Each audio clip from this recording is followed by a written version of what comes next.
She's a Mona Lisa. Everyone's lining up to see. Hello, friendos. Welcome back to my channel. In today's cute AF video, I am going to do a story time video, another one of my many story time videos so far, talking about how me and my current boyfriend of 5 years, James, actually met, and just talking a bit about our relationship. If you're new to my channel, my name is Chelsea Nichols. I'm 27 years old. I live in Oxfordshire in the UK. I am doing a life story series, which you can find under the playlists section on my channel.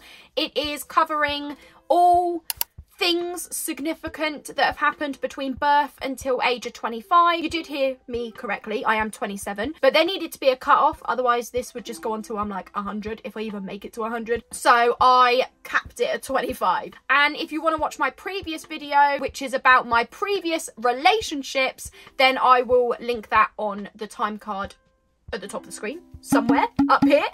So without further ado, let's get into it. So I am 27 years old and James is 28 years old, so he's 1 year older than me. But at the time that we met, I was 22 years old and James was 23. We met on a dating site called Plenty of Fish, and he was the first guy that I was interested in, and I messaged him first.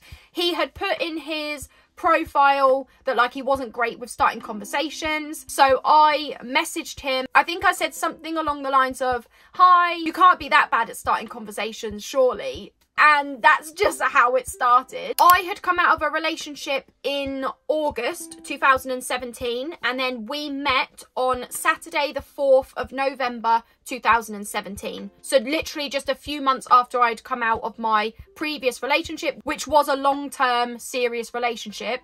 James was also in the same boat, so he had been with somebody for about 1.5 years and they had separated roughly around the same time. I made him wait like 1 week until he could meet me, and in that time we were talking on the phone like every night, literally every night without fail. There was even a point where we spoke for like 2 hours. I made him send me a couple of pictures because his only 1 or 2 pictures on the dating site were just not great, and it's always a red flag to me for some reason if there isn't many pictures or if they don't look the same or something like that. So I made him send me a couple of selfies. My first reaction when he sent me the selfies was, oh my goodness, this guy is handsome. We met on Saturday the 4th of November 2017, so the night before firework night. I drove to the road that he lived down. He was supposed to come meet me at my car,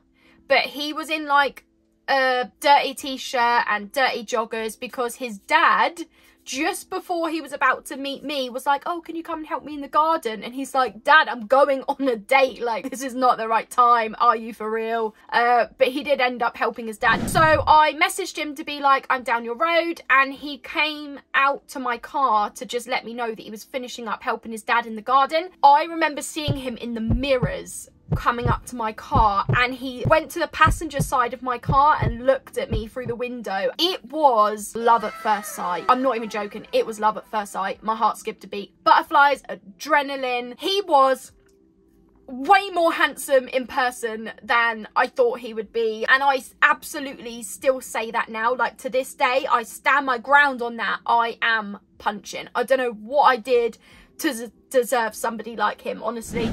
I ended up going inside his house while he was changing, and he introduced me to his dad, like immediately introduced me to his dad, who was very, very sarcastic and still is very, very sarcastic. I understand it now, but at the time I didn't, and I couldn't tell if he was like joking or not, but he was. He found out that I was studying for a police degree and that I was like in the police, so he was like, "All right, copper," and it was just confusing to me. Anyway, we went and walked the family dog in the woodlands nearby, and we were just walking around and we had our first kiss.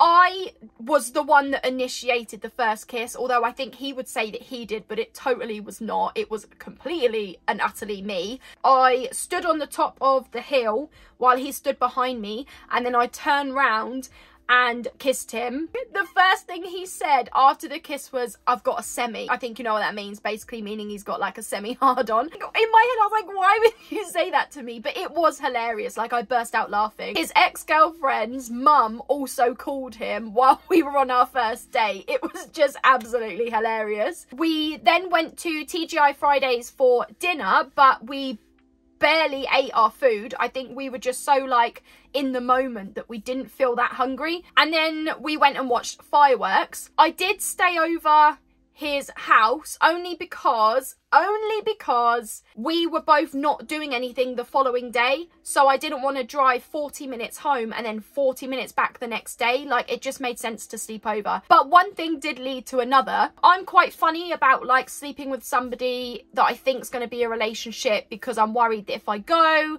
they won't speak to me again, they would have used me, played me.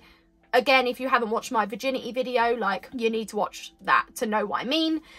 So as he was on top of me and we were about to do the deed, I stopped him and was like, where do I stand? If I go home tomorrow, are you not going to talk to me again? So in that moment, he had to decide what he was going to do. And he was like, will you be my girlfriend? I was like, yes, I'll be your girlfriend. And then we continued doing the deed. His sister was banging on the wall next door because she'd actually heard us. We were too loud. It was embarrassing. Yeah, we have now been together for 5 years and living together for 3 of those years.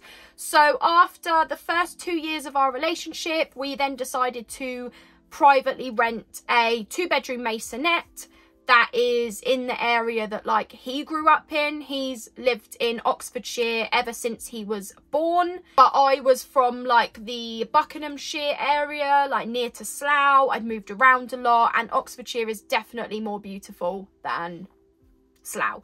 So I was more than happy to move over to this area, more than happy. It's my home now. Like, I think of that as my home now. We privately rented a 2-bedroom maisonette and we were there for 3 years, and we are now living in a tourer caravan on a privately owned campsite in the same area, literally just down the road, but it's cheaper. And the reason for that is because I have a bank loan, but I'll probably do another video about that as well. Our relationship has had ups and downs like every relationship does, and in the first year he did nearly end our relationship because he just couldn't cope with me. I'm a very, very difficult person in the first like year or 2 of a relationship. But I knew this, and I knew this from my previous relationship. I literally said to him, like crying my eyes out, pouring my heart out, bawling my eyes out, please don't end the relationship. Please don't do this. I promise I will change. I promise I will get better. And he gave me that chance, and we have now been together for 5 years. I honestly don't know what I did to deserve somebody like him. The grass could never ever be greener with anybody else. He is absolutely incredible. He's an extraordinary human being. He is loyal to a T. He stands up for me because he knows that I can't stand up for myself. I can be quite like a vulnerable person. He always has my back no matter what. He supports every decision that I make. Even if he doesn't agree with it, he will just be there when I absolutely need him the most, when I'm at my lowest, when I feel like I'm an absolute failure, which is most of the time. He is there to pick me up again, and to tell me that I am okay. He always like bigs me up because I don't like particular parts of my body. Like, since coming off contraception, I've like gained weight, but we just joke about it because actually since being together he's put on weight as well. He has a beer belly and I have love handles, as he calls them, and he just grabs them in a cute like affectionate way. He'll always make sure that the heating is on an hour before I wake up so that I wake up and it's warm. He also makes sure the heating is on an hour before I come home from work so that it's warm when I come home. I could not fault him at all. He's absolutely brilliant. I mean, don't get me wrong, he does do my head in when he's on the Xbox for hours on end, or he's drunk, because when he's drunk, he's very, very irritating, very, very frustrating, but he knows this. The amount of times I'm like, I'm going to my dad's, but he's used to hearing that now, so he's like, okay, knowing that I'm not going to go to my dad's, I just like snap. We probably won't get married. I'm up for it, but at the same time, if he doesn't want to, then I don't want him to feel like he has to, so I'm kind of like 50-50 about it. But he doesn't want to get married. I think because he grew up with parents that never got married but are still happily together 40 odd years later, he kind of doesn't see what the point is. If he changes his mind, fabulous. But if he doesn't, I don't mind either. As long as I get to be with him, that's all that matters to me. But we do want to have children. We have been off contraception for a couple years now, but unfortunately not fallen pregnant. I do have polycystic ovarian syndrome, but we're also not like regular, if you get what I mean. To be honest, it's probably not the best time right now anyway, because we're in a caravan. I've still got my bank loan. Like, there's things that we need to sort out. I don't even know what I'm doing career-wise. Like, career-wise, I'm in a rut right now. I think that's probably going to be the end of the video, because I don't want it to be too long. I've gone through how we met and our first day and how we made our relationship official. Like, I don't know what else to go through, because we've been together 5 years, so I could be sat here for like 5 hours, and I don't want to do that because nobody wants to listen to me waffling on. So I'm going to leave the video at that. Thank you for watching, and I'll see you in my next video. Bye! Everyone's lining up to see her. There must be something about it.